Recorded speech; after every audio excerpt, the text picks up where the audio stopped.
Alright, guys. Man City have just beaten West Ham United by 2 goals to 1.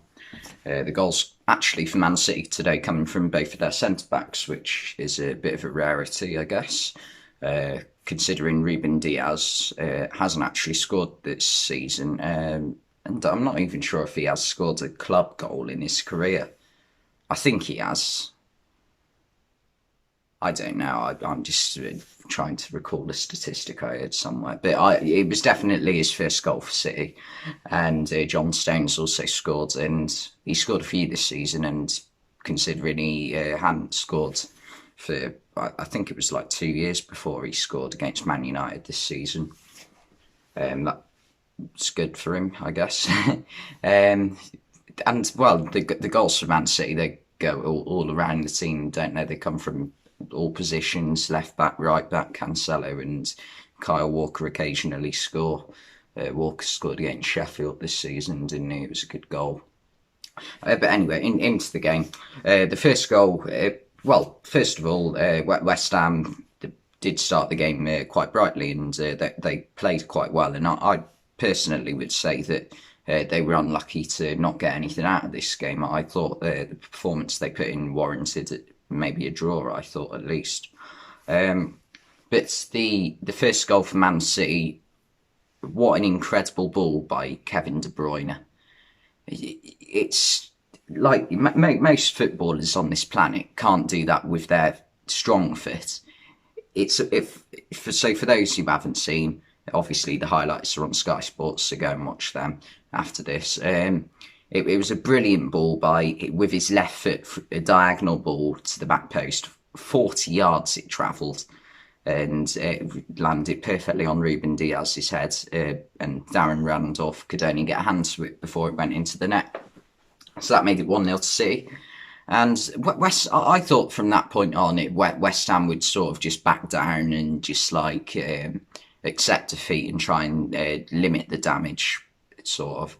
But they went for it, to be fair to them. Mikel Antonio had a bit of a scuffed volley that hit the outside of the post, and if he'd caught it clean, I'm sure it would have gone in.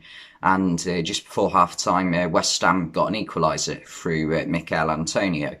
It was not a nice cross to Jesse Lingard, who's on the penalty spot. Jesse Lingard didn't get the best contact on it, and he got an assist, didn't he? Really, it wasn't an intentional assist, but it fell at the very back post for Mikel Antonio. He just had to stick a leg out and get a tap in. So that made it 1-1 getting into the break, and then in the second half, Man City, I thought, played a lot better in the second half, and they got the goal. They got a goal through John Stones. It was a nice ball into the box, and John Stones just swept it into the back of the net. It was a sort of finish that you'd expect from a centre forward, not a centre back, really.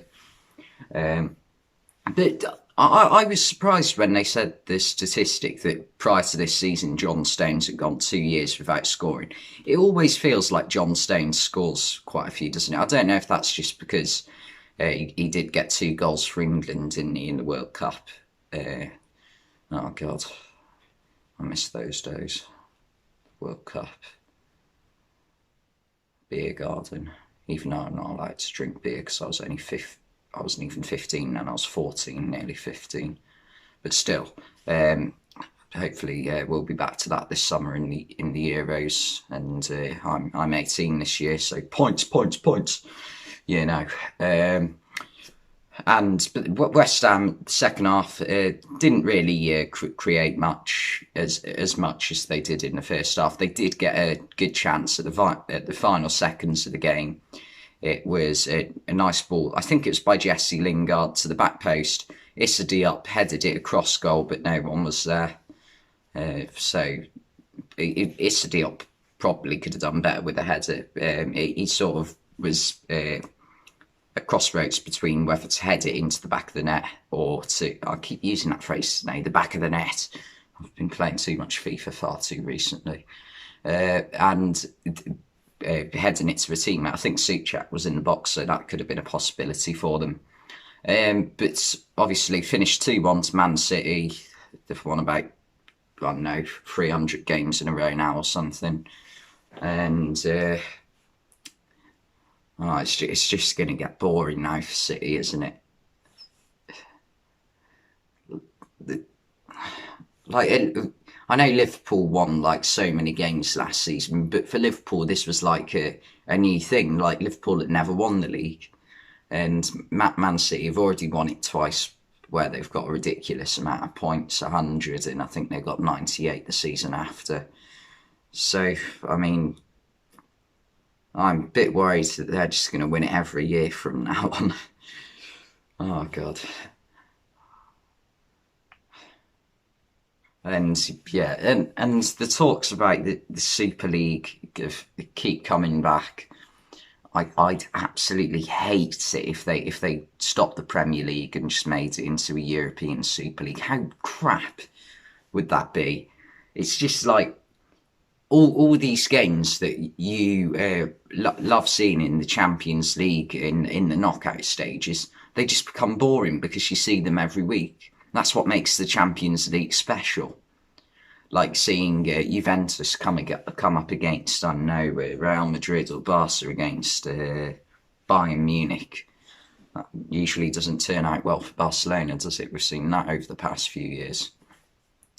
And if they make it happen, it would just be so annoying. And the most annoying thing is, it's not like I can even blame anybody else than my own team's owner. John Henry's behind it all, isn't he? He's the one trying to make it happen.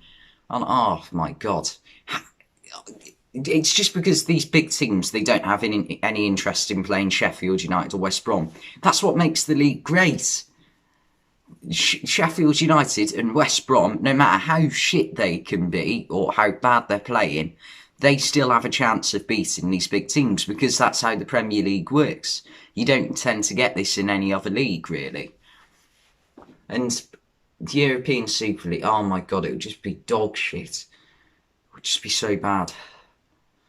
Anyway, that curls off towards the end. And anyway, thanks for watching. Please subscribe and I'll see you later.